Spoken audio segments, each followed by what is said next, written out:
Bismillahirrahmanirrahim. Innalhamdulillahi wassalatu wassalamu ala rasulillah wa ala alihi wa sahbihi wa mawala.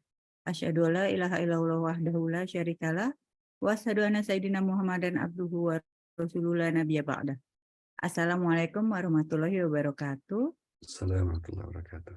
Puji dan rasa syukur tiada henti kita panjatkan kehadirat Allah Subhanahu wa taala, serta sholawat serta salam kita tujukan kepada junjungan tertinggi kita Nabi Muhammad Shallallahu alaihi wasallam beserta keluarga juga sahabat beliau, di mana di hari yang penuh berkah ini kita dapat kembali berkumpul secara online untuk mengikuti kajian Al-Kalam bersama Bapak Kiai Haji Dr. Ali Nurdin MA untuk mentadaburi surat Al-Baqarah ayat 238 dan 239.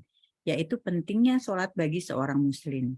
Saya Rima Wirasakti mengundang rekan-rekan sekalian apabila ada pertanyaan yang hendak diajukan kepada Pak Ali, silakan dituliskan melalui chat dan sesi tanya jawab akan kami bacakan di akhir kajian ini sekitar 15-20 menit. Baik, kami persilakan Pak Ali untuk memulai kajian. Waktu dan tempat kami persilakan. Assalamualaikum warahmatullahi wabarakatuh. Alhamdulillah, salatu wassalamu ala rasulillah wa ala alihi wa sahbihi wa mawalah, la hawla wa la quwwata illa billah. Allahumma faqihna fid din wa 'allimna ta'wil amma ba'd. Bapak Ibu sekalian, rahmatullah, kita mengawali kaji kita sore yang penuh berkah ini dengan bersama-sama membaca basmalah. Bismillahirrahmanirrahim. Kita akan lanjutkan tadabbur kita di surah Al-Baqarah. Sekarang masuk di ayat yang ke-238. Ya, tadi sudah kita sampaikan, temanya adalah pentingnya ibadah sholat bagi seorang muslim. A'udzu billahi minasyaitonir rajim. Hafizu 'alas shalawati was salati wusta wa qumu lillahi qanitin. A'udzu billahi minasyaitonir rajim. Peliharalah semua salat dan salat wusta, dan laksanakanlah salat karena Allah dengan khusyuk. Iya, peliharalah waktu-waktu sholat dan sholat wusta. Nah, apa yang dimaksud sholat wusta? Maksudnya ini para ulama berbeda pendapat. Ada yang mengatakan itu sholat subuh, ada yang mengatakan itu sholat asar. Dan pendapat yang kedua ini pendapat yang paling masyhur, paling banyak diikuti para ulama, yaitu sholat wusta artinya sholat asar. Kenapa disebut khusus? Karena sholat asar adalah ya secara umum hikmahnya jenis sholat yang waktunya itu memang butuh secara khusus untuk kita laksanakan ya. Karena memang agak sedikit tanggung lah gitu. Ini setelah istirahat sejenak baru mulai lagi untuk melaksanakan aktivitas. Nah, sudah masuk waktu asar. Terkadang begitu. Meskipun demikian, maka secara khusus Allah Subhanahu wa taala berpesan agar kita menjaga waktu-waktu ataupun ibadah sholat kita. Nah, bagaimana arti penting ibadah sholat bagi kita semuanya? Mari kita mulai. Yang pertama bahwa ibadah sholat ini merupakan rukun Islam yang utama yang juga sudah Allah perintahkan kepada umat-umat dahulu. Umat-umat sebelum umat Nabi Muhammad Sallallahu Alaihi Wasallam. Mari kita ambil contoh misalnya di zaman Nabiullah Ibrahim, beliau juga sudah disyariatkan untuk mengerjakan sholat. Surah nomor 14, surah Ibrahim, ayat yang ke-40, Allah Subhanahu wa taala berfirman, A'udzubillahi minasyaitonir rajim, Rabbi ja'alni muqimas salati wa min dzurriyyati, Rabbana wa taqabbal du'a. A'udzubillahi minasyaitonir rajim. Ya Tuhanku, jadikanlah aku dan anak cucuku orang yang tetap melaksanakan salat. Ya Tuhan kami, perkenankanlah doaku. Iya, ya Tuhanku, jadikanlah aku dan anak cucuku orang-orang yang istiqomah ataupun yang tetap melaksanakan sholat. Nah, ini doa Nabi Ibrahim. Ya, sehingga ini termasuk doa yang bagus sekali ya. Di antara doa yang direkomendasikan agar anak-anak kita istiqomah sholatnya. Nah, ini doanya. Ya Tuhanku, jadikanlah aku dan anak keturunanku orang-orang yang istiqomah melaksanakan sholat. Nah, bagaimana dengan putra Nabi Ibrahim yang Allah utus juga menjadi seorang nabi, yaitu Nabi Ismail, yang wilayah dakwahnya kemudian di sekitar kota Mekah sekarang, di mana kedua nabi ini yang kemudian membangun Ka'bah ya, atau meninggikan Ka'bah tepatnya, Sehingga di situ ada makom Ibrahim itu di Masjidil Haram itu, dan juga ada hijir Ismail. Ternyata Nabi Ismail juga sudah Allah perintahkan agar mengerjakan ibadah sholat. Ini bisa kita lihat di surah nomor 19, surah Maryam ayat 54-55. Wadhkur fil kitabi Ismail innahu kana shadiqal wa'di wa kana rasulan nabiyya wa kana ya'muru ahlahu bis salati waz zakati wa kana 'inda rabbih mardiyya. A'udzubillahi minasyaitonirrajim. Dan ceritakanlah Muhammad kisah Ismail di dalam kitab Al-Quran. Dia benar-benar seorang yang benar janjinya, seorang rasul dan nabi. Dan dia menyuruh keluarganya untuk melaksanakan sholat dan menunaikan zakat.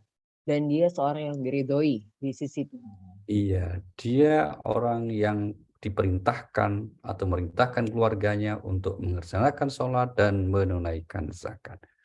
Nah, setelah Nabi Ismail, Nabi siapa lagi? Nabi yang Allah utus kepada bangsa Israel atau Bani Israel. Itu sejak zaman Nabi Yakub, Nabi Yusuf, Nabi Musa, Nabi Harun. Nah, apa perintah Allah kepada Bani Israel? Apakah juga ada poin untuk mereka mengerjakan ibadah sholat? Mari kita lihat janji Bani Israel kepada Allah ya. Surah nomor 2 ayat yang ke-83. Allah berfirman, A'udzubillahi minasyaitonirrajim. Wa idh akhadallahu mitsaqa bani Israil la ta'buduna illallah wa bil walidaini ihsana wa dzil qurba wal yatama wal masakin wa qulu lin-nasi husna wa aqimus shalah. A'udzubillahi minasyaitonirrajim. Dan ingatlah ketika kami mengambil janji dari Bani Israel. Janganlah kamu menyembah selain Allah.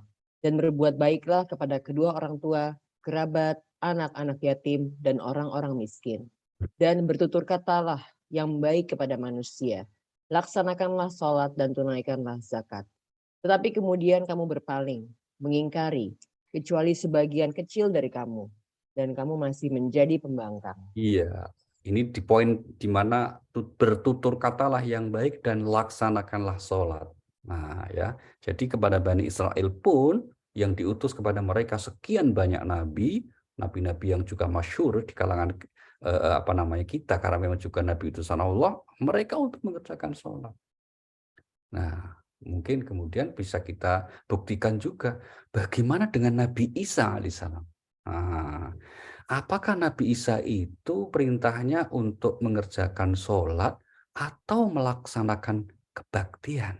Nah, jangan keras-keras ya, kebaktian. Nah, apakah sholat atau kebaktian Nabi Isa itu? Mari kita lihat surahnya nomor 19 ayatnya 31. Ya, dikatakan bahwa Nabi Isa alaihissalam yang Allah utus kepada kaum Bani Israel, apakah beliau punya cara ibadah tersendiri yang berbeda dengan para nabi yang lain yang telah Allah utus? Mari kita lihat. Lanjut, Mbak. A'udzubillahi minasyaitonirrajim. Dan dia menjadikan aku seorang yang diberkahi di mana saja aku berada. Dan dia memerintahkan kepadaku melaksanakan sholat dan menunaikan zakat selama aku hidup. Iya, jadi Nabi Isa pun juga kemudian Allah perintahkan untuk melaksanakan sholat dan menunaikan zakat, bahkan madumtu hayya, selama aku hidup. Jadi ibadah sholat ini memang pilar yang penting sekali ya Bapak Ibu. Bahkan untuk umat-umat yang terlebih dahulu Allah telah memerintahkannya. Itulah mengapa kita dapat memahami juga ketika Allah berfirman kepada umat Nabi Muhammad Sallallahu Alaihi Wasallam untuk beribadah, itu disertai alasan bahwa perintah ibadah termasuk apakah itu sholat, termasuk apakah itu puasa, bahkan haji juga telah Allah turunkan kepada umat-umat sebelum kamu. Jadi kamu tidak sendiri baru diperintahkan belakangan, enggak. Kita lihat ya firman Allah di surah nomor 2 Al-Baqarah ayat 21. Allah berfirman, ya ayuhan nas u'budu rabbakumul ladzi khalaqakum walladzina min qablikum la'allakum tattaqun. A'udzubillahi minasyaitonirrajim. Wahai manusia, sembahlah Tuhanmu yang telah menciptakan kamu dan orang-orang yang sebelum kamu agar kamu bertakwa. Iya, wahai manusia, sembahlah Tuhanmu dan orang yang telah menciptakan kamu dan orang-orang sebelum kamu. Ya, jadinya apa? Allah yang menciptakan orang-orang sebelum kita yang juga diberikan syariat agar mereka beribadah. Nah, salah satu ibadah yang pokok apa? Adalah sholat. Uniknya ibadah sholat juga ini Bapak Ibu dapat kita lihat dari perintahnya itu tidak ada semacam syarat ya atau excuse gitu ya. Sampai contoh gini, kalau haji itu kan diwajibkannya hanya yang mampu. Kalau puasa juga hanya yang mampu. Kalau sakit, kalau sepuh nggak bisa puasa, boleh nggak puasa, nggak dosa nggak puasa. Kalau mereka yang uzur itu. Demikian juga zakat bagi yang mampu. Kalau nggak mampu malah diberi zakat. Namanya golongan mustahik yang berhak, bukan muzaki. Kalau yang muzaki itu yang berhak membayar zakat. Kalau mustahik yang berhak menerima zakat. Artinya apa? Ada persyaratan. Tapi kalau untuk sholat nggak ada. Kalau kita tidak mampu sholat misalnya karena alasan sakit, ya sholat semampumu. Kita berat sholat karena sedang dalam safar perjalanan. Ya bisa harus tetap sholat, tapi jamak, ada qashar, dan seterusnya. Sehingga tidak ada yang kemudian secara khusus diberikan izin untuk tidak sholat, ya karena alasan misalnya tidak mampu sholat, enggak. Kecuali kalau kemudian bagi kaum wanita sedang uzur, ya sedang haid, seperti yang sudah kita bahas di ayat-ayat sebelumnya. Baik. Itu yang pertama, bahwa ibadah ini memang jenis ibadah yang telah Allah syariatkan terhadap umat-umat jauh sebelum umat Nabi Muhammad Sallallahu Alaihi Wasallam. Kemudian berikutnya dari sisi waktu pelaksanaannya, Allah secara khusus memberikan rincian kapan syariat ataupun waktu sholat ini kita kerjakan. Kita ambil contoh dari yang pertama, surah 17 ayat 78. Allah berfirman, aqimis shalah liduluki syamsi ila khosaqil lail wa qur'anal fajr. Inna qur'anal fajri kana mashhuda. A'udzubillahi minasyaitonirrajim. Laksanakanlah sholat sejak matahari tergelincir sampai gelapnya malam, dan laksanakan pula sholat subuh. Sungguh, sholat subuh itu disaksikan oleh malaikat. Iya, laksanakanlah sholat sejak tergelincir matahari itu maksudnya zuhur, Bu. Zuhur asar. Jadi nanti rincian penjelasan waktu sholatnya ada dalam hadis Nabi kita Muhammad Sallallahu Alaihi Wasallam. Dan sampai gelapnya malam itulah maghrib dan isya. Dan juga sholat fajar atau subuh. Nah, di sini kata subuh disebut dengan istilah fajar. Maka qobliyah subuh juga disebut dengan sholat sunnah fajar. Gitu ya. Istilah yang sama juga digunakan Al-Quran untuk menggambarkan waktu pengerjaan sholat itu. Kita lihat di surah 11, namanya surah Hud, ayat 114, Allah berfirman, aqimis shalah tarafayin nahar wa zulafam minal lail innal hasanati yudhibnas sayyiat zalika dzikra lizzakirin. A'udzubillahi minasyaitonirrajim. Dan laksanakanlah sholat pada kedua ujung siang, pagi dan petang, dan pada bagian permulaan malam. Perbuatan-perbuatan baik itu menghapus kesalahan-kesalahan. Itulah peringatan bagi orang-orang yang selalu mengingat Iya. Allah. Laksanakanlah sholat di ujung petang berarti pagi ya subuh ya, dan malam maghrib dan isya serta maghrib ya, serta kemudian malam. Ini salah satu pembagian waktu-waktu sholat yang telah Allah Subhanahu wa Ta'ala perintahkan, yang jelas salah satu kriteria seseorang itu dinilai kemudian baik, maka di sini Allah merintahkan peliharalah waktu-waktu sholat, jagalah waktu-waktu sholatmu, gitu ya. Ini punya hikmah diantaranya adalah bahwa kalau kita ingin diberikan keberuntungan dalam kehidupan ini, salah satu yang harus kita lakukan adalah menjaga waktu-waktu sholat atau mengerjakan sholat di awal waktunya. Nah, gitu. Ini kita lihat di surah nomor 23, namanya surah Al-Mu'minun, ayat yang ke-9. Itu termasuk golongan orang beruntung itu siapa? Walladzina hum ala shalawatihim yuhafizun. A'udzubillahi minasyaitonirrajim. Serta orang yang memelihara sholatnya. Iya, serta orang yang memelihara waktu-waktu sholatnya ataupun pelaksanaan sholatnya. Ini dari sisi aspek waktunya, Ibu ya, sehingga kemudian sholat yang dimaksud tuh sholat apa tuh ini? Dari tadi kok sholat terus tuh? Ya tentu sholat fardu ya, yang 5 waktu. Ya, sholat fardu yang 5 waktu. Karena kalau sholat sunnah itu yang disebut dijelaskan di Al-Quran hanyalah tahajud saja. Hanyalah tahajud atau qiyamul lail. Inilah juga pentingnya Bapak Ibu, kalau kita dalam hidup kita sedapat dan semampunya kita juga mengerjakan meskipun mungkin tidak harus tiap malam ya, dan kalau tiap malam ya bagus, itu adalah sholat tahajud. Karena saat itu satu-satunya sholat yang sunnah, hukumnya sunnah, tapi dijelaskan dan disebut ulang-ulang di Al-Quran, itu adalah sholat tahajud. Kita ambil contohnya ya, surah nomor 17 ayat 79. Allah berfirman, A'udzubillahi minasyaitonirrajim, wa minal laili fatahajjad bihi nafilatan lak, asa ayyab'asaka rabbuka maqaman mahmuda. A'udzubillahi minasyaitonirrajim. Dan pada sebagian malam, lakukanlah sholat tahajud sebagai suatu ibadah tambahan bagimu. Mudah-mudahan Tuhanmu mengangkatmu ke tempat yang terpuji. Iya, dan di sebagian malam, mudah-mudahan atau hendaklah kalian mengerjakan apa itu sholat tahajud, ya, mengerjakan apa sholat tahajud sebagai ibadah tambahan. Apa yang Allah janjikan kalau orang itu kemudian mengerjakan sholat tahajud? Itu lanjutan ayatnya. Asa ayyab'asaka rabbuka maqaman mahmuda. Tuhanmu akan mengangkatmu di tempat derajat yang terpuji. Tempat derajat terpuji di sisi Allah Subhanahu wa Ta'ala.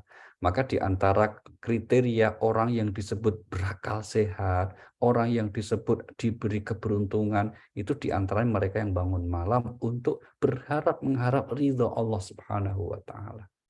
Kita lihat ya, surahnya nomor 39 ayat 9. Surah 39 ayat 9 Allah berfirman, amman huwa qanitun ana al-laili sajidan wa qa'iman yahdharul akhirah wa yarju rahmat rabbih. Qul hal yastawi alladhina ya'lamuna wal ladzina la ya'lamun innama yatadhakkaru ulul albab. A'udzubillahi minasyaitonirrajim. Apakah kamu orang musyrik yang lebih beruntung ataukah orang yang beribadah pada waktu malam dengan sujud dan berdiri karena takut kepada azab akhirat dan mengharapkan rahmat Tuhannya? Katakanlah, apakah sama orang-orang yang mengetahui dengan orang-orang yang tidak mengetahui? Sebenarnya hanya orang yang berakal sehat yang dapat menerima pelajaran. Iya, ini ya, lagi-lagi tentang apa? Tentang bagaimana istimewanya orang yang bangun malam untuk mengerjakan tahajud. Nah, bagaimana dengan sholat sunnah yang lain? Sholat sunnah yang lain itu dijelaskan dalam hadis Rasulullah Sallallahu Alaihi Wasallam. Tentu bagus-bagus saja kalau kita kerjakan. Termasuk tahajud ini keistimewaannya di hadis Nabi juga dijelaskan banyak sekali, ya. Nah, sholat sunnah yang lain misalnya apa? Rawatib, qobliyah, ba'diyah. Ini sholat sunnah yang mengikuti sholat fardu. Nah, qobliyah namanya itu kalau sebelum sholat fardu, ba'diyah itu setelah sholat fardu. Ada juga misalnya sholat duha. Ada juga misalnya apa? Sholat witir. Ada juga misalnya apa? Termasuk yang tahunan itu ya, sholat Id, Idul Adha, Idul Fitri. Itu hukumnya semuanya sunnah. Itu. Jadi kalau suatu saat Bapak Ibu pas Lebaran Idul Fitri kok nggak ikut sholat ya udah apa-apa, gitu kan, hukumnya sunnah. Sunnah itu berarti ya tidak harus dikerjakan, kalau dikerjakan ya dapat pahala, jadi nggak usah memaksakan diri gitu ya. Terus kemudian kalau nggak sholat ya nggak dosa sama sekali, nggak usah diganti dengan apapun karena memang itu hukumnya sunnah. Termasuk Idul Adha nanti, sebentar lagi kita Idul Adha toh, itu sunnah. Kalau pas Idul Adha kok ketiduran, ada sering kawan ke sholat Idul Adha Idul Fitri ketiduran, ya udah apa-apa. Datang-datang udah bubar orangnya. Nah, itu ya mungkin karena malamnya terlalu lama itu tahajud ya, malah ketiduran lagi nggak apa-apa. Ya cuma kita ini ya harus sabar aja ya. Kemudian Idul Fitri berbeda. Nah, sepertinya tahun ini Idul Adhanya juga beda lagi gitu ya. Jadi udah pengalaman kemarin kita kan, beda santai aja. Nah, kalau kemarin Idul Fitri itu ada yang Jumat, ada yang Sabtu. Ini Idul Adha kita nanti ada yang Rabu, ada yang Kamis ya. Kalau saudara kita di Muhammadiyah sudah memutuskan Rabu tanggal 28 ya. Kalau kemudian pemerintah sepertinya akan memutuskan Kamis karena sidang isbatnya baru hari Minggu besok ya, hari Minggu besok tanggal 18 sore itu ada sidang isbat karena akhir bulan Dzulqa'dah ya. Nah, kalau beda bagaimana ya santai aja. Nggak usah berantem apalagi live group, jangan ya, ya biasa aja. Nggak usah terlalu berlebihan. Nanti ikut yang mana, Pak? Ya ikut yang dimantepin aja. Nggak usah terlalu nggak usah terlalu ngegas lah. Nah, yang beda-beda itu biasa aja. Dua-duanya insya Allah benar ya. Ya, dua-duanya benar. Yang salah yang ngegas-ngegas itu malahan. Yang salah-salah ngegas-ngegas itu. Yang mana aja insya Allah benar. Oke, baik kita kembali. Sehingga kemudian ini pentingnya ibadah sholat ya. Sampai sedemikian rupa Al-Quran menggarisbawahi. Maka Bapak Ibu mohon kita kepada Allah ya kiranya kita diberikan kemampuan istiqomah untuk sholat ya sampai akhir hayat kita gitu sampai termasuk untuk anak-anak kita sepanjang mereka masih mau mengerjakan sholat insya Allah aman tuh. Nah, itu nanti kan misalnya anak-anak kita pada akhirnya kan menjadi remaja dewasa terus akan pergi ya merantau mungkin akan nanti terus dewasa membangun keluarga sendiri. Itu wasiat yang tidak boleh ditinggal untuk kita. Pesan yang jangan sampai ditinggal kalau mau untuk anak itu. Jangan lupa sholat nak ya. Nah kira-kira gitu. Misalnya nanti Mbak Naja putranya ke Amerika atau ke Australia atau ke Eropa untuk studi. Itu jangan lupa pas berangkat itu. Pokoknya ya Mama ridho kemana aja kamu tuntut ilmu, tapi jangan lupa sholat. Nah, kira-kira begitu. Nah, itu pesan yang kalau sudah kita lakukan, insya Allah ya, kalau mungkin pengaruh-pengaruh apa, atau kemudian satu saat anak kita sholatnya kurang, kita sudah terlalu mengingatkan. Nah, sudah mengingatkan, menasihati, dan juga mendoakan. Itu penting. Nah, kemudian apa hikmahnya ibadah sholat ini? Nah, Al-Quran cukup banyak menjelaskan tentang kenapa kita diperintahkan sholat. Salah satunya di antara tujuan penting ibadah sholat ini adalah agar kita selalu mengingat Allah. Nah, mari kita lihat surah nomor 20, surah Toha ayat yang ke-14. Innani anallah la ilaha illa ana fa'budani wa aqimis sholata li dzikri. Surah 20, surah Toha ayat yang ke-14. A'udzubillahi minasyaitonirrajim. Sungguh aku ini Allah, tidak ada Tuhan selain aku. Maka sembahlah aku dan laksanakanlah sholat untuk mengingat aku. Nah, ini kalimat penutupnya itu. Laksanakanlah sholat untuk mengingat aku. Ya, kerjakanlah sholat untuk mengingat aku. Berarti apa? Salah satu jenis ibadah yang Allah perintahkan agar hati ini selalu mengingat, ya, selalu mengait dengan Allah itu apa? Sholat. Dan buah dari orang yang selalu mengingat Allah, maka hatinya menjadi tentram. Itulah mengapa Rasulullah Shallallahu Alaihi Wasallam kalau sekiranya sedang menghadapi problem besar gitu ya, gundah gulana menghadapi masalah, maka langsung beliau itu kemudian cara menetralisir hatinya, cara membesarkan hati, cara mengistirahkan batinnya, sholat. Maka sering beliau mengatakan, wahai Bilal, azanlah kamu, kita sudah masuk sholat. Segarkan hatiku dengan sholat. Begitu. Termasuk kalau misalnya waktu sholatnya belum masuk, kok kita sedang punya masalah, Rasulullah selalu kemudian ambil air wudhu sholat. Sholat 2 rakaat, sholat sunnah maksudnya. Karena apa? Itu salah satu cara kita, atau cara yang Allah perintahkan untuk mengingat Allah secara langsung adalah dengan mengerjakan sholat. Dan orang yang mengingat Allah, hatinya menjadi tentram. Maka gitu. Surahnya 13, ayatnya 28. Surah 13 ayat 28 Allah berfirman, A'udzubillahi minasyaitonirrajim, alladzina amanu wa tatma'innu qulubuhum bi dzikrillah, ala bi dzikrillahi tatma'innul qulub. A'udzubillahi minasyaitonirrajim. Yaitu orang-orang yang beriman dan hati mereka menjadi tentram dengan mengingat Allah. Ingatlah hanya dengan mengingat Allah, hati menjadi tentram. Orang yang beriman, hatinya menjadi tentram dengan mengingat Allah. Ingatlah atau ketahuilah, hanya dengan mengingat Allah, hatimu menjadi tentram. Kira-kira begitu hubungannya ya. Nah, itu yang pertama hikmahnya. Jadi cara yang Allah tunjukkan untuk menentramkan hati dengan mengingatnya. Dan mengingat Allah yang paling efektif langsung Allah kasih tahu caranya adalah dengan sholat. Jangan dibalik ya, kalau gitu yang penting ingat Allah, sholat juga nggak perlu. Salah. Ya, kalau ada yang menyimpulkan begitu. Karena ada sekelompok orang, kan tujuan sholat untuk mengingat Allah. Aku ini udah setiap saat mengingat Allah, maka nggak perlu sholat. Ya, itu namanya tafsir SPD, sak penek dhewe, nggak boleh begitu ya. Rasulullah itu orang yang bahkan tidurnya pun ingat Allah, ya masih sholat. Itu. Maka jangan logika seperti itu. Ya. Nah, kemudian hikmah berikutnya juga, orang yang kemudian berusaha sholat dengan sungguh-sungguh itu akan dibentengi oleh Allah, dijaga oleh Allah dari apa? Dari aneka macam perbuatan keji dan juga mungkar. Nah, mari kita lihat ayatnya. Surah 29 ayat 45. Allah berfirman, A'udzubillahi minasyaitonirrajim. Utlu ma uhiya ilaika minal kitab wa aqimis shalah. Innas salata tanha 'anil fahsya'i wal munkar. Wa la dzikrullahi akbar. Wallahu ya'lamu ma tasna'un. A'udzubillahi minasyaitonirrajim. Bacalah kitab Al-Quran yang telah diwahyukan kepadamu Muhammad, dan laksanakanlah sholat. Sesungguhnya sholat itu mencegah dari perbuatan keji dan munkar. Dan ketahuilah mengingat Allah, sholat itu lebih besar keutamaannya daripada ibadah yang lain.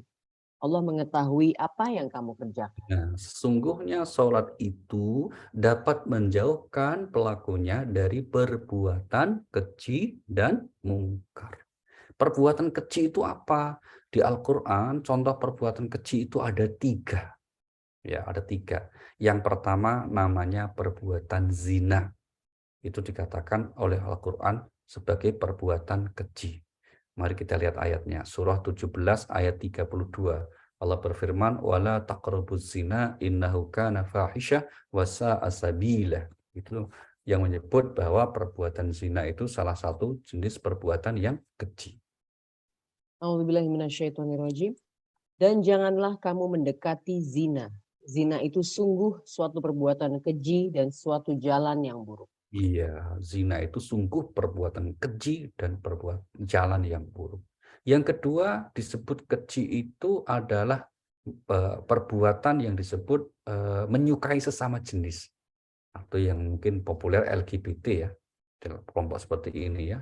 Itu oleh Al-Quran juga disebut sebagai perbuatan keji, bahkan keji yang nyata.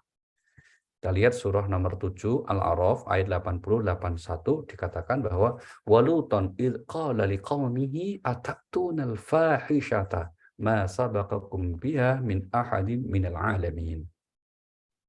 A'udzubillahi minasyaitonirrajim. Dan kami juga telah mengutus Lut ketika dia berkata kepada kaumnya, "Mengapa kamu melakukan perbuatan keji yang belum pernah dilakukan oleh seorang pun sebelum kamu di dunia ini? Sungguh kamu telah melampiaskan syahwatmu kepada sesama lelaki, bukan kepada perempuan. Kamu benar-benar kaum yang melampaui batas." Iya, kamu benar-benar kamu yang melampaui batas.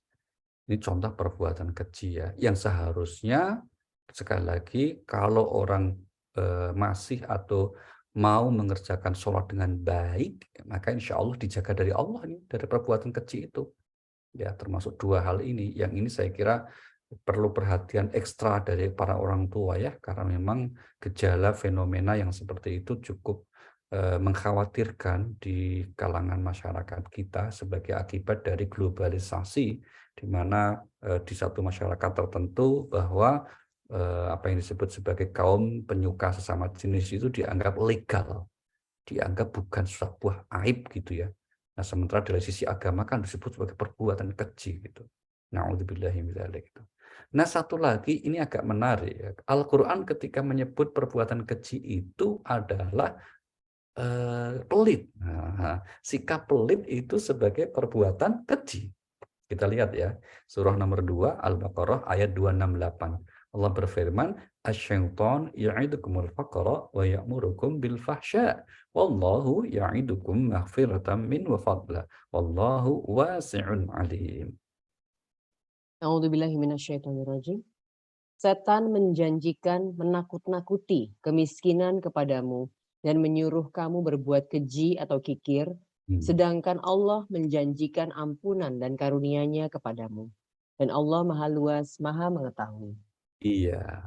Setan menakut-nakuti kamu, wahai manusia, dengan kemiskinan. Maka menyuruh kamu, manusia, setan itu apa? Agar kamu berbuat keji dalam kurung kikir. Nah, maka dalam logika setan, kalau orang itu suka berbagi, suka menolong, suka berinfak, suka berderma, begitu ya, itu oleh setan dikatakan apa? Oh, kamu nanti miskin loh. Begitu. Kalau kamu suka berbagi itu kamu miskin. Maka dia nakuti kamu dengan cara seperti itu. Nyuruhnya apa? Jangan suka berbagi. Sedangkan Allah itu justru sebaliknya logikanya kan. Kalau kamu ingin diberi keberkahan, ditambah, maka jangan pelit, jangan kikir kan begitu. Nah, kembali ke sholat, maka orang yang sholat seharusnya bukan orang yang kikir, bukan orang yang pelit, tapi orang yang memiliki hati yang penuh dengan welas asih, sikap empati, suka menolong, begitu. Disitulah logika yang juga dipakai Al-Quran, kenapa Allah mengecam orang yang sudah sholat kok pelit gitu. Itu dianggap sebagai orang yang sholatnya membawa kecelakaan alias sia-sia sholat. Kita lihat ya, surah nomor 107, surah 107 itu namanya Al-Ma'un. Ara'aital ladzi yukadzibu biddin itu ya, dari awal ayat saja itu Mbak Najwa sampai terakhir ya. Ara'aital ladzi yukadzibu biddin fadzalikal ladzi yad'ul yatim wa la yahuddu 'ala ta'amil miskin dan seterusnya. A'udzubillahi minasyaitonirrajim. Tahukah kamu orang yang mendustakan agama? Maka itulah orang yang menghardik anak yatim dan tidak mendorong memberi makan orang miskin. Maka celakalah orang yang sholat, yaitu orang-orang yang lalai terhadap sholatnya, yang berbuat ria dan enggan memberikan bantuan. Iya, celakalah orang yang sholat. Loh, bagaimana mungkin orang sholat kok dibilang celaka? Siapa mereka ini? Yaitu mereka yang lalai dari sholatnya. Bukan lalai di dalam sholat ya, tapi lalai dari sholatnya. Lalai dari sholat itu siapa? Misalnya, fadzalikal ladzi yad'ul yatim wa la yahuddu 'ala ta'amil miskin. Orang yang suka merhati anak yatim, orang yang juga kemudian tidak peduli terhadap fakir miskin. Jadi kalau ada orang yang ibadah ritualnya relatif baik, tapi kok sosialnya buruk, dikecam dalam surah ini. Dan ini ada diisyaratkan di Al-Quran, berarti ini kasus yang memang selalu ada dalam sejarah kehidupan manusia, Bapak Ibu ya. Bukan hanya di zaman dulu, termasuk apalagi sekarang, enggak. Sepanjang kehidupan manusia mesti ada model seperti ini. Ya, model orang yang kemudian menitik beratkan bahwa beragama itu hanya pada aspek ritualnya, mengabaikan sosialnya. Atau kurang peduli pada sosialnya. Itu ada. Nah, itulah kemudian yang kita sebut sebagai sifat ghulu. Ghulu itu beragama secara berlebihan. Ya, dan sekarang juga ada. Nggak peduli dengan keluarganya, nggak peduli dengan anak-anaknya, karena tekun ibadah. Wah, ada. Zaman Haji Ibu ada kok. Malah ada zaman Nabi itu nggak peduli sama istrinya, itu ada. Siang hari puasa, malam hari tahajud, istrinya nggak pernah direken. Ya, itu yang kemudian oleh Nabi dimarah itu, kecam gitu. Kamu nggak boleh begitu. Istrimu punya hak untuk kamu berinteraksi, bermuamalah dengan baik. Keluargamu punya hak untuk ajak kamu juga berinteraksi dengan baik. Tetanggamu punya hak untuk bersosial dengan baik. Terus disebut ya bahwa itu juga bagian dari perintah agama. Nah, maka kemudian sholat yang baik itu di antara hikmahnya kalau orang itu kemudian memiliki etika sosial yang baik. Itulah mengapa simbol ataupun rukun sholat yang terakhir itu salam. Ya, salam itu gerakannya nengok kanan dan kiri, nggak boleh atas bawah. Nah, salamnya nggak boleh nengok ke atas. Assalamualaikum, nggak boleh. Ya, salam. Ya, apalagi ya salam orang sholat itu simbol untuk menyebarkan kedamaian dengan lingkungan kita gitu loh. Jadi indikator orang sholatnya berkualitas bagus itu kalau kemudian bicaranya baik, gitu, akhlak sosialnya baik, apalagi dengan orang-orang terdekatnya juga baik. Kalau ada orang kelihatan rajin sholat tapi ngomong sama keluarga ketus, ya sudah gitu pelit, nah ya itu berarti sholatnya nggak bagus. Itu udah pelit, kalau ngomong nyelekit, nah, mati kuburannya sempit. Nah, itu nggak bagus belas itu. Nah, karena termasuk nanti kalau mau kriteria ini ya yang anak-anak kita udah mulai beranjak dewasa, mau calon kriteria calon mantu, nah, itu penting itu untuk memastikan gimana itu hubungan sosialnya dengan teman-temannya. Baik nggak? Oh baik, wah udah kalau baik udah Bismillah aja. Kira-kira gitu. Karena ini mendidik pribadi seseorang agar menjadi baik itu nggak mudah. Ya, itu nggak mudah, itu banyak faktor dari keluarga, pergaulan, dan seterusnya itu. Baik, nah, kita lanjut. Maka kemudian di antara tadi ya, sholat yang baik itu dapat menjauhkan dari perbuatan keji dan mungkar. Maka Bapak Ibu, di antara hal yang harus kita syukuri ya, itu adalah kok kita diberi anugerah untuk selalu bisa mengerjakan sholat. Dan kemudian dijaga oleh Allah dari aneka macam perbuatan dosa besar. Itu anugerah yang luar biasa. Dan insya Allah berarti kita termasuk golongan yang akan dianugerahi keselamatan dunia akhirat. Termasuk Bapak Ibu, jamaah Al-Qolam ini, insya Allah selamat dunia akhirat nanti ini. Ya gitu ya. Bahwa kemudian kita kadang ya keceplosan marah ya, marah sama staf misalnya itu manusiawi lah kira-kira begitu ya. Ini nggak nyindir loh Mbak Rima ya, nggak nyindir lah kira-kira gitu. Memang begitu hidup ya kadang-kadang begitu. Ada orang kalau dinasehati pelan-pelan tuh nggak nyambung gitu kan. Kalau dia agak dikencengin itu baru kemudian mau sadar ada yang gitu, ada nggak ada masalah gitu. Ada juga yang kemudian namanya manusia, kita berbuat salah biasa. Tapi sepanjang kita masih menjaga waktu sholat kita, insya Allah itu dihapus semua. Wudhu yang baik menghapus kesalahan dosa kita. Siapa lagi sholat yang baik ya, akan menghapus kesalahan dan dosa-dosa kita. Dan seterusnya. Oke, maka salah satu kriteria sholat baik juga, kalau tadi kan hal-hal yang perilaku di luar sholat kita ya. Misalnya apa? Hatinya tenang, sosialnya bagus, itu tidak pelit. Nah, ada juga Al-Quran mengisyaratkan di antara sholat baik itu adalah memang kalau kita merasa hatinya hadir. Itu yang disebut khusyuk. Mari kita lihat surah nomor 2 ayat 45-46. Allah berfirman, wasta'inu bis-sabri was-shalah wa innaha lakabiratun illa 'alal khashi'in alladzina yadhunnuna annahum mulaqu rabbihim wa annahum ilaihi raji'un. A'udzubillahi minasyaitonirrajim. Dan mohonlah pertolongan kepada Allah dengan sabar dan salat. Dan salat itu sungguh berat kecuali bagi orang-orang yang khusyuk. Yaitu Iya. mereka yang yakin bahwa mereka akan menemui Tuhannya dan bahwa mereka akan kembali kepadanya. Iya, sesungguhnya sholat itu dapat menjauhkan ya, mohonlah pertolongan kepada Allah dengan sabar dan sholat. Sesungguhnya sholat itu berat kecuali khusyuk. Apa itu khusyuk? Yaitu orang-orang yang ketika sholat dia menyadari sedang bertemu dengan Allah. Nah itu namanya khusyuk. Jadi khusyuk itu bukan kemudian maknanya hanya sebatas konsentrasi ya, enggak. Ada yang mengartikan khusyuk itu konsentrasi. Kalau lagi sholat lupa segalanya. Nah, itu pingsan, lupa segalanya. Bukan khusyuk ya. Khusyuk itu ini simpel nih di Al-Quran itu. Yaitu apa? Kita ketika sholat sadar lagi sholat menghadap Allah. Itu udah khusyuk namanya. Gitu. Bahwa kemudian kesadaran itu sering off off on gitu ya, atau in out gitu. Itu biasa aja, enggak masalah. Kadang kita oh ya lagi sholat ya, pas ini rukuk, lagi ingat apa, enggak apa-apa, tenang, seperti itu bukan dikecam ya. Kenapa? Banyak temannya. Ya, kira-kira begitu. Umumnya kita begini enggak apa-apa. Ya itu. Yang penting kita tetap masih sholat gitu ya. Nah, maka kemudian target kita sebetulnya gimana istiqomah sholat. Nanti urusan khusyuk itu anugerah. Ya, ada saatnya kadang kita diberi khusyuk, kadang enggak apa-apa. Yang penting kita terus sholat gitu. Ya, karena setan itu nggoda itu tujuannya agar orang nggak mau sholat. Tapi sepanjang masih mau sholat itu setan itu tetap stres, gitu. Tetap putus asa dia, tetap kemudian merasa gagal lah menggoda manusia. Asal masih sholat, meskipun kadang kurang khusyuk, nggak apa-apa. Gitu ya. Karena khusyuk itu yang tahu hanya Allah. Malaikat saja nggak tahu. Malaikat itu nggak tahu bahwa ini orang itu khusyuk enggak. Karena itu urusan hati. Kalau hati hanya tahu hanya Allah. Maka sedangkan yang nyatet amal kan malaikat.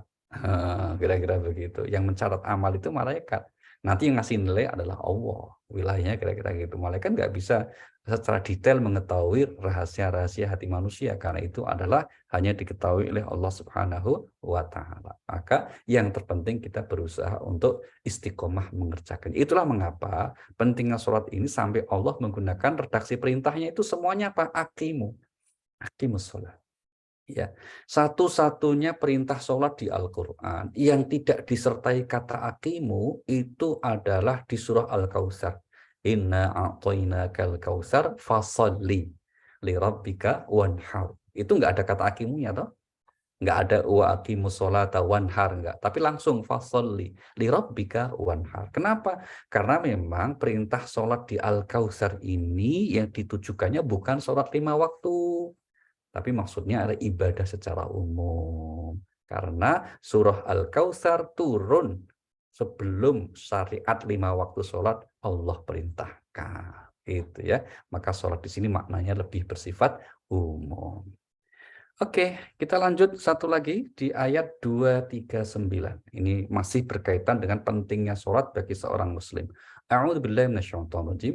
Fa in khiftum farijalan aw rukbana فَإِذَا أَمِنْتُمْ فَاذْكُرُوا اللَّهَ كَمَا عَلَّمَكُمْ مَا لَمْ تَكُونُوا تَعْلَمُونَ. A'udzubillahi minasyaitonirrajim. Jika kamu takut ada bahaya, sholatlah sambil berjalan kaki atau berkendaraan. Kemudian apabila telah aman, maka ingatlah Allah, sholatlah, sebagaimana Dia telah mengajarkan kepadamu apa yang tidak kamu ketahui. Iya, ini sebegitu pentingnya ibadah sholat ya. Bahkan dalam situasi yang mungkin dalam ketakutan. Bisa karena peperangan di zaman dulu, zaman Nabi.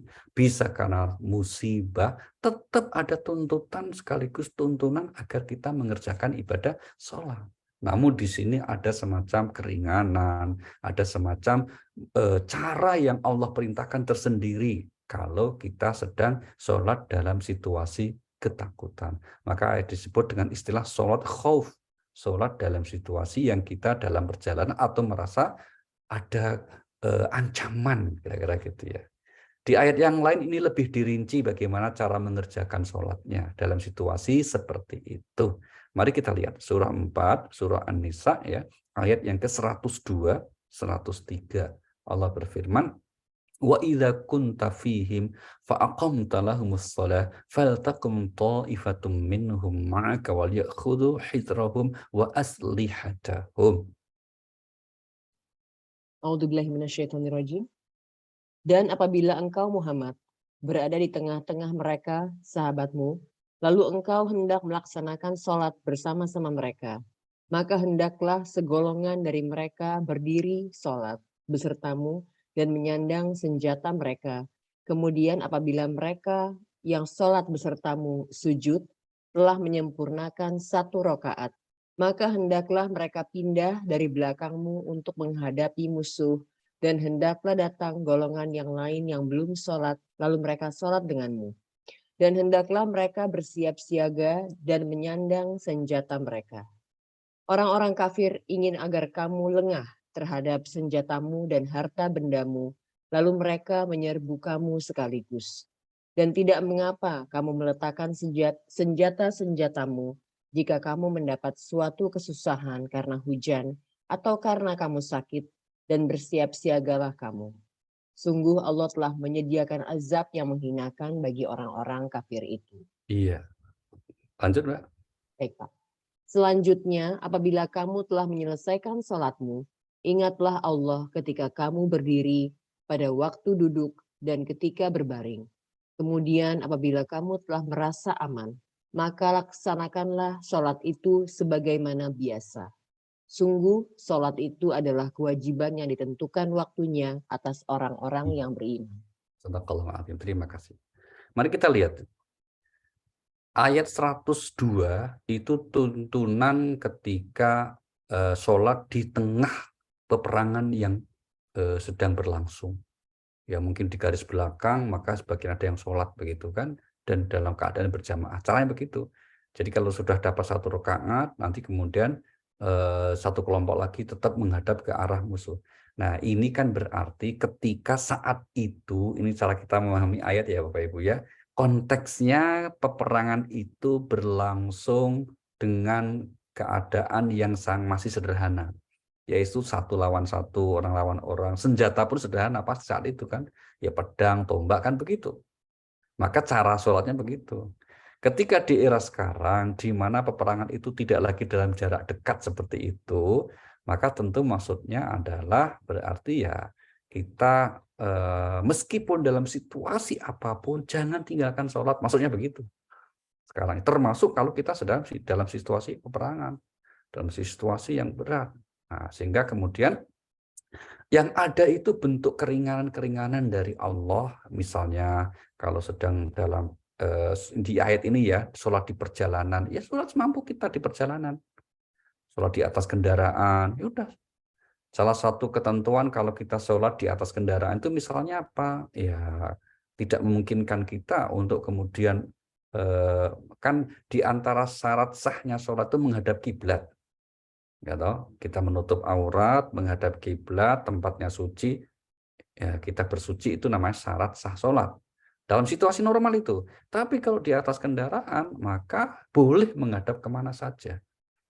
Gitu. Mari kita lihat ayatnya ya. Surah nomor 2 ayat 115.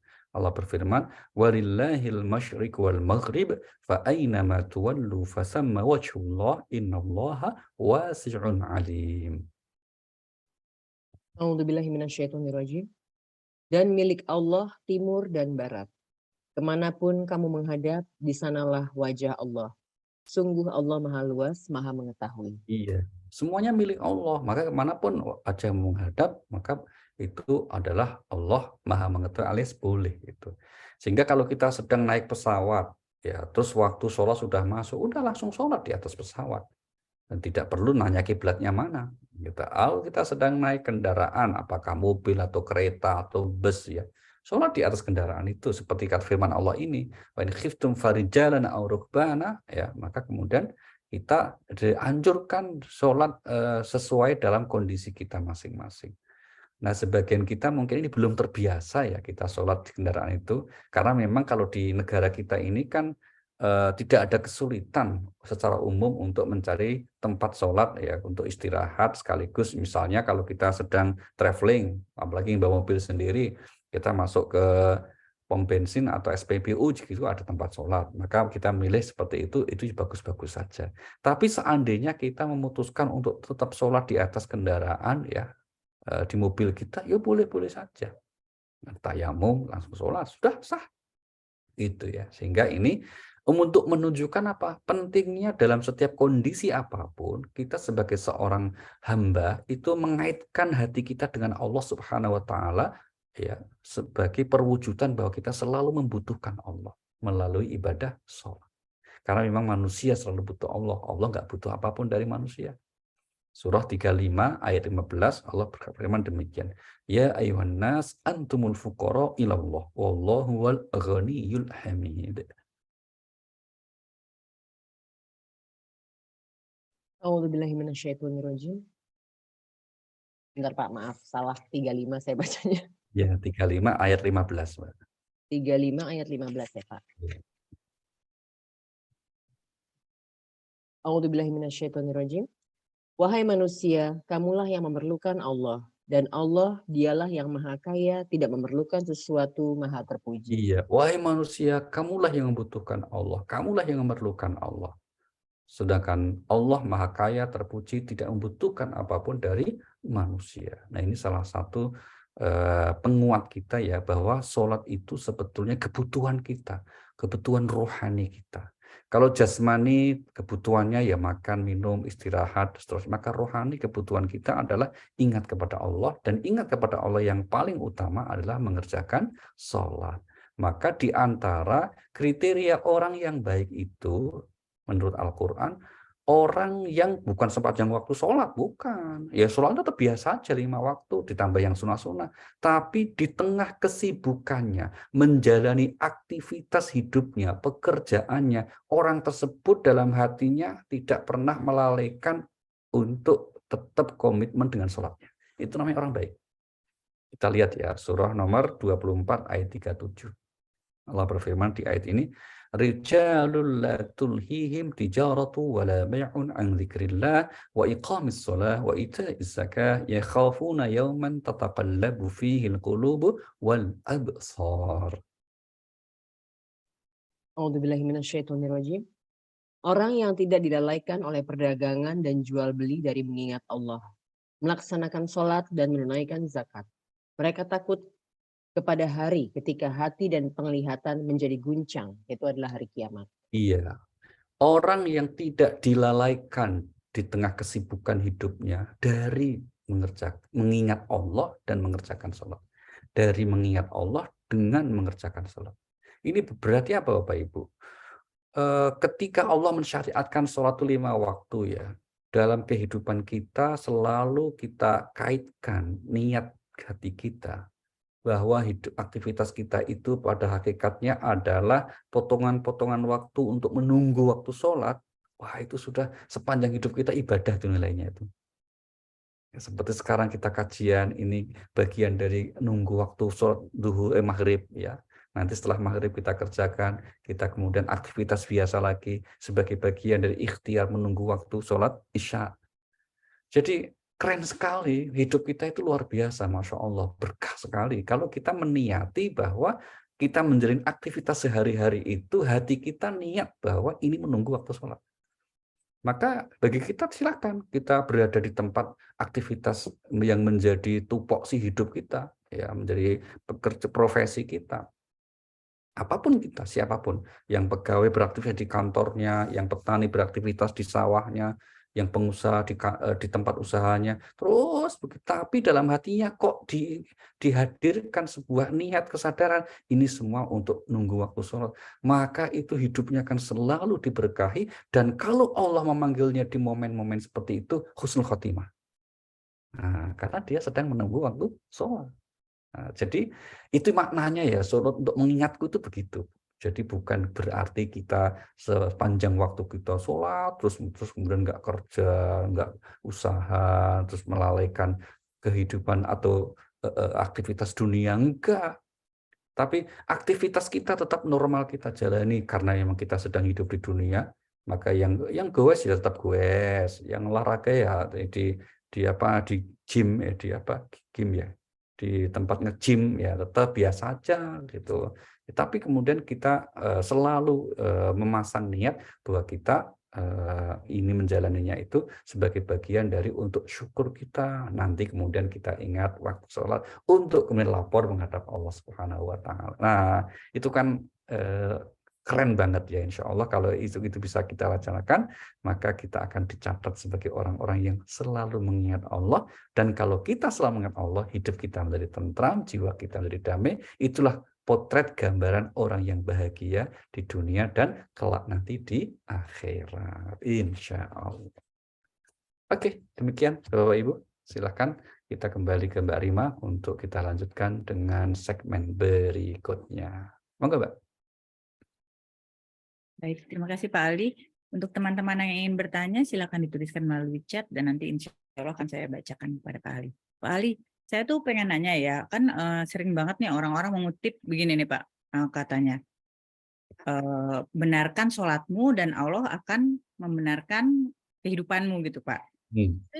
Jadi kalau yang saya tangkap ya dari beberapa kasus barangkali ya, ada orang yang rajin sholatnya, tapi kelakuannya ternyata tidak mencerminkan orang yang akhlakul karimah, misalnya tidak amanah, tidak amanah, tidak jujur gitu. Kalau ngutang susah ditagih, gitu. Curcol. Iya. Nah, itu Pak. Ya. Berarti memang problemnya bukan pada aspek sholatnya. Problemnya pada pelaku, orang yang mengerjakan sholat itu yang sepertinya kita menduga kuat bahwa dia belum melaksanakan sholat semestinya yang dituntunkan dari Al-Quran atau dalam agama. Yaitu apa? Sebagai bentuk dialognya kepada Allah. Begitu. Karena kalau kemudian dia mengerjakan sholat itu sebagai bentuk munajatnya, dialognya kepada Allah, itu kan nanti kan ada yang namanya ihsan. Ihsan itu engkau menyembah Allah seakan engkau melihat Allah. Kalau enggak, ya seakan Allah melihat kamu, kan begitu kan. Nah kalau orang rajin sholat tapi kok kemudian akhlaknya buruk, jauh dari yang disebut akhlak karimah, ya berarti sholatnya nggak ngefek. Ini termasuk kelompok yang dikecam tadi. Fawailul musallin, celakalah kamu sholat. Nah, kok ada? Ya ada. Memang selalu begitu ya. Sehingga akhirnya apa? Ungkapan yang mengatakan bahwa perbaiki sholatmu maka Allah akan memperbaiki hidupmu sebetulnya tidak sepenuhnya salah, tapi menjadi keliru kalau yang dimaksud perbaiki itu hanya dilaksanakan ritualnya, tidak diikuti pesan-pesan moralnya. Nah, itu. Masalahnya kan di situ. Terkadang orang akhirnya apa? Ada yang rajin sekali sholatnya ya, tapi tadi itu dia tidak melanjutkan ikhtiarnya untuk mendidik hatinya menjadi orang yang berakhlak mulia. Sehingga yang terjadi adalah kecewa kita. Ya Allah, rajin sholat. Sepertinya nggak pernah tinggal loh. Dilihat statusnya itu Masya Allah sholatnya gitu kan. Tapi kok akhlaknya buruk ya. Nah itu memang tadi kita simpulkan bukan hal barang baru ini Mbak. Sudah sejak zaman dulu yang ada orang tipenya seperti itu. Ya bahkan itu juga menjadi, mohon maaf ya, penyakit sebagian orang yang kita sebut sebagai tokoh agama. Juga ada yang seperti itu. Kelihatannya ya ibadahnya rajin, bahkan disebut sebagai seorang tokoh, tapi kemudian ternyata perilaku sosialnya, akhlaknya tidak mencerminkan kualitas ibadahnya. Tentu ini oknum kasus dan harus kita hindari. Na'udzubillahi min dzalik. Oke. Jadi kan sebenarnya dibilang perbaiki sholatmu maka Allah akan memperbaiki hidupmu itu nggak bisa sepenuhnya diandalkan gitu Pak. Maksudnya perbaiki sholatmu tapi kan nggak mungkin Tuhan memperbaiki hidupmu kalau kamu juga nggak berusaha Pak. Gitu nggak? Betul, iya betul Mbak. Arta itu sebenarnya kalimat yang baru pembuka itu. Masih ada kelanjutannya, kira-kira gitu kan. Maka kalau mau dijelaskan itu perbaiki sholatmu dengan baik dan sungguh-sungguh sesuai dengan ketentuan agama tadi itu pesan-pesan moralnya, kira-kira gitu. Baru kamu, maka kan gambaran orang sholat bagus itu kan hidupnya jadi semangat, rajin, terus kemudian bicaranya baik, tutur katanya lembut, sopan santun, gitu kan Mbak. Itu kan sholat tuh ngajari kayak gitu loh. Tapi kalau orang kemudian kelihatan rajin sholat, kok nggak diikuti sikap seperti itu, berarti kamu belum memperbaiki sholatmu. Nah, baru mungkin mengerjakan bisa. Jadi makanya salah tangkap orang ketika melihat ungkapan tadi sebatas yang dikerjakan ritualnya. Itu nggak ngefek itu umumnya. Ya, nggak ngefek. Tapi kemudian yang harus kita lakukan sebetulnya adalah menjadikan sholat itu sebagai pintu masuk untuk memperbaiki pribadi supaya lebih baik, akhlaknya lebih baik. Karena kita sering sampaikan ya bahwa Rasulullah SAW itu dipuji Al-Quran karena akhlaknya, bukan semata karena ibadah sholatnya. Kita tidak mendapati Nabi misalnya, wahai Nabi, sungguh khusyuk sholatmu. Nggak ada. Meskipun kita yakin, pasti Nabi sholatnya khusyuk. Tapi pujian Allah itu sungguh mulia akhlakmu. Sungguh engkau di atas budi pekerti yang luhur. Nah, berarti apa? Sholat adalah salah satu cara agar kita meraih akhlak yang mulia. Begitu. Oke. Ya, berikutnya dari Ibu Ratna Dewi. Pak Ali, kenapa orang yang sudah istiqomah sholat wajib maupun sholat sunnah, rajin pengajian, tapi tetap saja sering melakukan dosa seperti gibah, riya, dan lain-lain? Iya, memang kalau ngubah watak itu nggak mudah ya Bu ya. Mengubah watak gitu. Kalau watuk alias batuk gampang diobati ya. Kalau watak ini udah Masya Allah gitu ya. Jadi memang kalau ada kasus yang seperti itu ya kita melihat sisi manusia, ya itulah kenyataan hidup ya. Itulah dunia kadang-kala seperti itu. Nggak sepenuhnya ideal. Nah terus bagaimana bagi kita? Nah itu cermin. Cermin yang harus kita sikapi, kita jangan jadi yang seperti itu. Itu enggak bisa jadi model untuk kita ikuti. Nah, maka kemudian, terus gimana dong? Ya sudah, nasibnya kita serahkan kepada Allah. Yang pasti setiap perbuatan buruknya akan ada kalkulasi hisabnya. Wa may ya'mal mithqala dzarratin khairan yarah. Wa may ya'mal mithqala dzarratin syarran yarah. Yang berbuat kebaikan sebesar dzarrah ada kalkulasinya. Yang berbuat buruk sebesar dzarrah juga ada auditnya nanti. Maka kemudian kalau masih seperti itu, nah kita bisa ngambil sikap misalnya apa? Bercermin, ya jangan diikuti. Yang kedua, kalau itu teman dekat kita, kita doakan aja. Kalau masih mau sholat, mudah-mudahan suatu saat berubah dia. Akhlaknya lebih baik karena rajin sholatnya itu. Nah, kira-kira gitu ya. Sehingga kemudian kita berusaha untuk mengambil sikap yang baik atau positifnya, ya sambil kita berlindung kepada Allah, jangan sampai dijadikan model orang yang seperti itu. Karena memang ada, bahkan bukan ada ya, banyak. Kira-kira gitu. Ya, jangan sampai kita ikut yang seperti itu. Na'udzubillah min dzalik. Oke Bu Dewi, terima kasih. Berikutnya dari ini nih, ada yang bertanya, perbanyaklah sholat sunnah. Apakah betul Pak, jadi jalankanlah sholat sunnah sebanyak-banyaknya? Kadangkala di saat manusia sedang dalam keadaan yang labil, mereka hanya ingin bermunajat kepada Allah. Iya, ada benarnya, ada juga yang kemudian misalnya tidak selalu pas ya Bu ya. Jadi ini sangat konteks, sangat tergantung kondisi orangnya. Kalau orang misalnya sedang punya kegalauan atau problem hidupnya, salah satunya disebabkan karena ketidakmengertian, karena kekurangtahuan dalam urusan agama, sebetulnya yang harus diperbanyak adalah mengkaji ajaran agama. Gitu. Kalau ada orang yang misalnya perilakunya itu cenderung impulsif, gampang marah, begitu ya. Maka yang harus dilakukan adalah melatih diri agar punya kemampuan untuk mengendalikan diri. Sabar maksudnya gitu. Wal kadziminal ghaidz, orang yang sanggup mengendalikan diri. Maka ketika Rasulullah ditanya oleh seorang sahabat, "Ya Rasulullah, apa amal yang paling utama?" Nabi itu seringkali menjawabnya beda-beda. Kadang Nabi mengatakan amal paling utama itu sholat di awal waktu. Ada. Kadang Nabi mengatakan orang yang paling bagus itu yang paling bermanfaat untuk sesama. Nabi kan ditanya, Rasulullah kasih nasihat saya. Nabi katakan apa? Kamu jangan marah ya. Nah, jadi ini sangat sesuai. Maka kalau ada yang menasihati perbanyak sholat sunnah, mungkin benar bagi atau cocok untuk satu orang, tapi juga mungkin kurang pas untuk yang lain. Dalam kasus tertentu, ini mohon maaf kalau rajin sholat sunnah aja, lalu pelit ya, tetap masalah itu nanti ya. Karena masalahnya bukan di persoalan kurang sholat sunnahnya, tapi sikap pelitnya itu jadi masalah. Itu.